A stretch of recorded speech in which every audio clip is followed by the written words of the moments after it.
ابو العباس یا عبداللہ ابن محمد الصفا خلافت عباسیہ کے پہلے خلیفہ تھے۔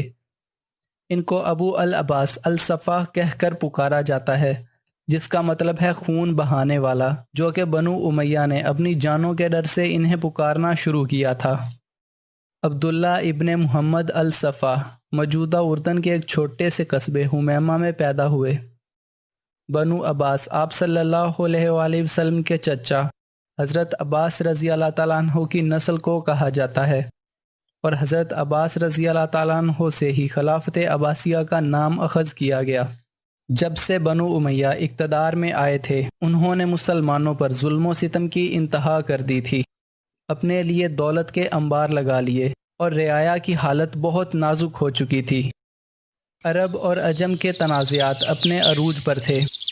10ویں اموی خلیفہ ہشام ابن عبد الملک کے دور میں کھل کر بغاوتیں ہونا شروع ہو چکی تھیں۔ کوفہ کے لوگوں نے بنو امیہ کے خلاف بغاوت کر دی۔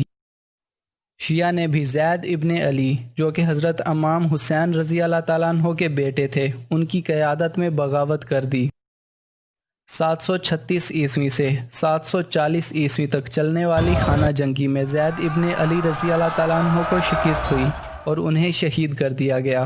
کوفہ میں ہونے والی اس بغاوت نے ثابت کر دیا کہ اب بنو امیہ کا وقت ختم ہو چکا ہے۔ 740 عیسوی میں کوفہ کی بغاوت کے بعد ہی عبداللہ ابن محمد الصفا نے ایک بڑی بغاوت کی تیاری کرنا شروع کر دی۔ انہوں نے خراسان میں اپنی طاقت کو بڑھانا شروع کیا اور آہستہ آہستہ لوگوں کی حمایت حاصل کرتے رہے۔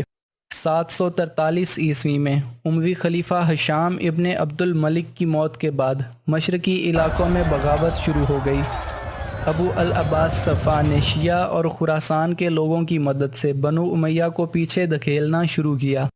132 ہجری بمطابق 749 عیسوی کو ابو العباس الصفا کی فوجیں کوفہ میں داخل ہوئیں۔ الصفا کو ابھی تک خلیفہ تسلیم نہ کیا گیا تھا۔ انہوں نے سب سے پہلی کوشش تو یہ کی کہ اموی خلیفہ مروان دوئم کو شکست دے کر اسے قتل کر دیا جائے۔ 133 ہجری یا 750 عیسوی کو جنگ ضعف میں بنو امیہ کی فوجوں کو فیصلہ کن شکست کا سامنا کرنا پڑا۔ بنو امیہ کی حکومت کا خاتمہ ہوا۔ مروان دوئم بھاگ کر دمشق پہنچا، مگر اسے شہر والوں نے شہر سے نکال دیا۔ اس کے بعد وہ بھاگ کر مصر کی طرف جانا چاہتا تھا، لیکن راستے میں پکڑا گیا اور قتل ہوا۔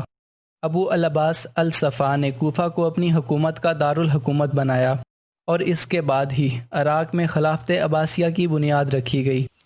کچھ علماء کے مطابق الصفا کو اس بات کا ڈر تھا کہ بنو امیہ دوبارہ بغاوت کر سکتے ہیں، اس لیے بنو امیہ کے تقریباً ہر انسان کو دعوت پر مدعو کیا گیا، اور اس دعوت کے موقع پر تمام خاندان بنو امیہ کو قتل کر دیا گیا۔ جبکہ ایک اور روایت کے مطابق الصفا کے مقرر کردہ شام کے گورنر عبداللہ ابن علی نے اموی خاندان کے لوگوں کو چن چن کر قتل کیا، اور صرف ایک مرد عبد الرحمن ابن معاویہ ہی اندلس کی طرف فرار ہو سکے اور وہاں اندلس کی اموی خلافت کی بنیاد رکھی۔ اس قتل عام کے نتیجے میں شام کے لوگوں کو بھی خلافت عباسیہ کو تسلیم کرنا پڑا۔ الصفا کے 4 سالہ دور حکومت میں انہوں نے بغاوتوں کو کچلا اور فوج کو منظم کیا گیا۔ بنو امیہ کے ساتھ کی جانے والی زیادتیوں اور ظلم و ستم کے باوجود الصفا کو ایک بہت اچھا حکمران تصور کیا جاتا ہے۔ انہوں نے یہودیوں، عیسائیوں اور ایرانیوں کو پہلی دفعہ اہم عہدوں پر فائز کیا۔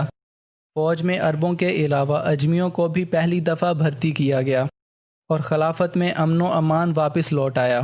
تعلیم کا ایک نظام بنایا گیا اور علماء کی حوصلہ افزائی کی گئی۔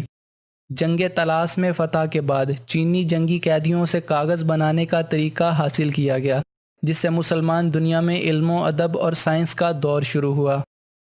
کاغذ بنانے کے لیے کارخانے لگائے گئے اور سمرقند کاغذ بنانے کے لیے ایک اہم ترین شہر بن کر ابھرا۔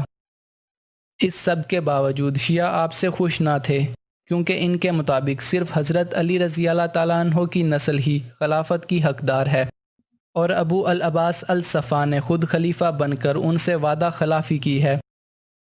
خلیفہ ابو العباس عبداللہ الصفا 136 ہجری یا 10 جون 754 عیسوی کو چیچک کی بیماری میں مبتلا ہو کر وفات پا گئے۔ اپنی وفات کے پہلے انہوں نے اپنے بھائی ابو جعفر المنصور کو اگلا خلیفہ نامزد کیا۔ ابو العباس الصفا کو بہت سے لوگ برا حکمران اور بہت سے لوگ نجات دلانے والا شخص سمجھتے ہیں۔ اس میں کوئی شک نہیں کہ وہ ایک عظیم سپہ سالار اور ایک عظیم خلیفہ تھے، جنہوں نے اسلامی دنیا کو بغاوتوں اور مشکلات سے نکال کر ترقی اور علم و ادب کی راہ پر ڈال دیا۔